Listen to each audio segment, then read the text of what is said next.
한자 몇 자를 채용한 것이 가장 적합하냐 하는 것은 자연히 한계가 나타날 것입니다. 특히 유의할 점은 한문교육이란 일상교육에 꼭 필요한 한자와 한자로 된 수거만을 교육하자는 것이지 한자로 된 한 문장을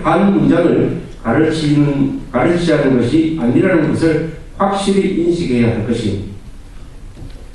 그러니까 이분은 한자 교육은 필요하지만 한문 교육은 해서는 안 된다 이런 뜻입니다.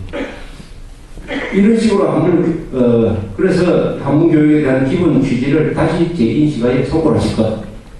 이렇게 해서 다시 1800자의 상용 한자를 교육을 하기 시작을 했습니다. 이렇게 해서 한자가 말살되지는 않았어요. 그러나 꾸준히 한자 실력이 낮아지다가 결정적인 것은 아까 말씀드렸던 1996년 무렵에 신문이 고유명사에서 한자를 주방한 한글전형, 이게 결정적이었습니다. 그 이후에 거의 모든 책이 한글전형으로 가기 시작을 했습니다. 도저히 한글전형으로 할 수 없는 책들이 많죠. 소설, 만화 정도는 소설 중에서도 대중 소설 정도는 한글 전용으로 해도 의미 파악에 별로 어렵지는 않습니다. 그러나 그것보다 조금 더 고급스러운 학문서적, 역사책, 전문서적, 법률서적, 무슨 건설, 과학, 의학서, 이것은 한자로 하면은 절대로 이룰 수가 없어요. 한글로 하면은. 그럼 어떻게 하면 의미 전달이 부정확해진다. 공부를 해도 개념을 한자로 써야 정확하게 머리에 들어올 텐데 한글로 써놓으니까 대충 진정만 한다. 앞뒤로 맞춰보고 대충 진정만 한다. 아니면 영어로 파악을 한다. 이렇게 된 것입니다.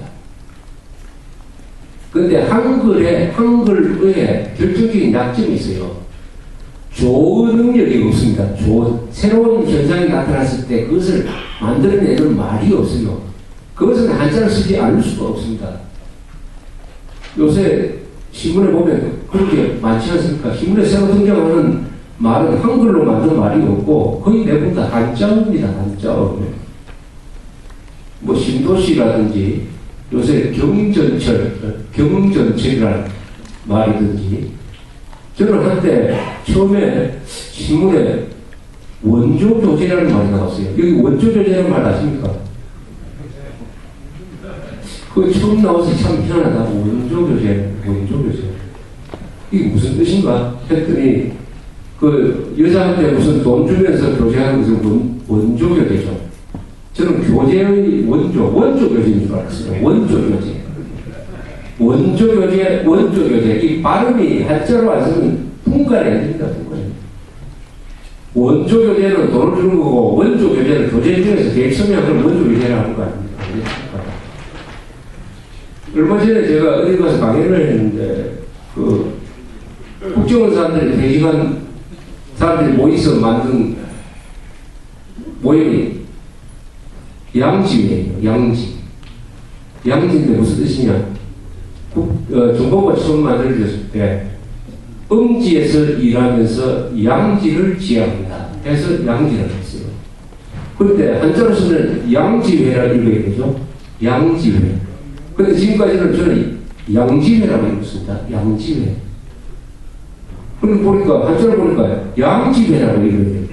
양지. 그러니까 이 한글 전용으로 들어가면서 한국 사람들의 이 발음이 전부 엉망진창이 되었습니다. 단음과 장음이 구별이 안 됩니다. 전기라고 한글로 써보면 그걸 어떻게 있습니까?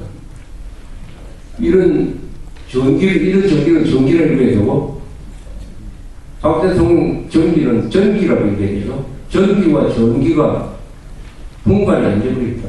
그래서 지금 아나운서들 한국어 발음하는 거 틀린 거 굉장히 많습니다. 그런데다가 국어 기본법까지 만들어가지고 이제는 법으로서 공무원들한테 한글 전용, 즉 모국어 파괴를 강제를 하고 있습니다.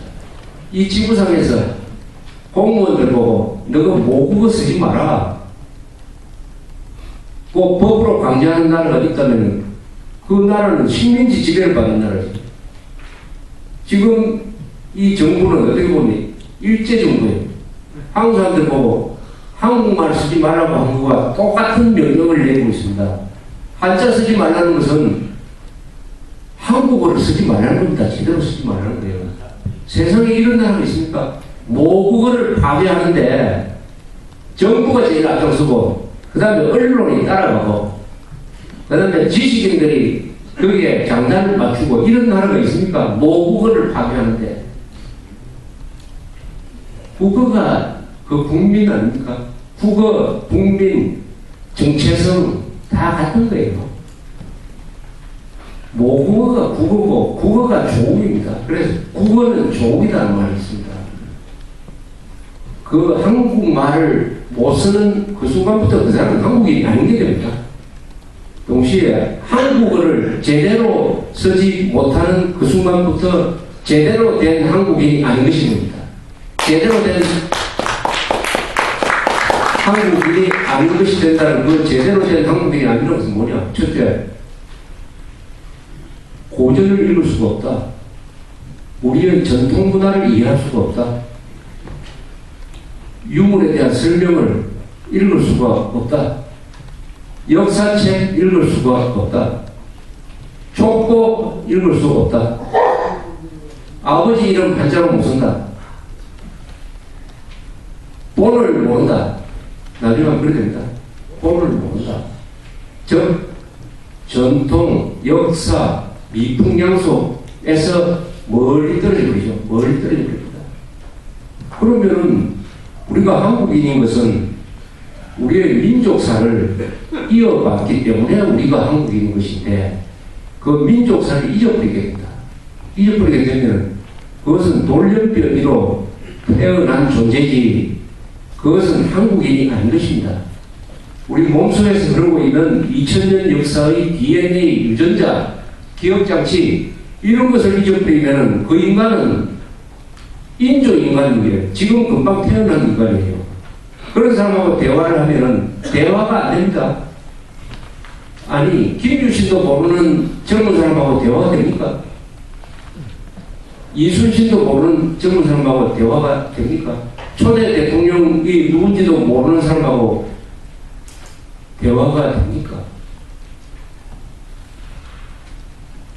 그래서 한국은 요대로 가면은 정신이 망가지겠습니다. 악성했습니다. 정신이 망가집니다. 언어가 망가지면 사상이 망가지고 사상이 망가지면은 습관이 엉망이 되어버리고 습관이 망가지면 예의가 없어지고 예의가 없는 사람은 법을 안 지킵니다. 법을 안 지킵니다. 그 사회는 어지러운 사회가 되는 것이죠. 문법을 안 지키는 사람이 어떻게 그 법을 지키겠습니까? 문법과 헌법은 같아요. 그 규칙입니다. 규칙. 헌법보다 더 중요한 것이 문법입니다. 문법. 문법 중에서 제일 중요한 것은 한자어는 한자어로 쓰라. 한자로 쓰라. 한글로는 한글로 쓰라. 이렇게 된 거죠. 근데 하나 안타까운 게 있습니다. 한글은 표음 문자로서 세계에서 가장 잘 만들어진 말입니다. 표음 문자로서. 그것은 누구도 부인할 수 없어요. 그리고 표의 문자로서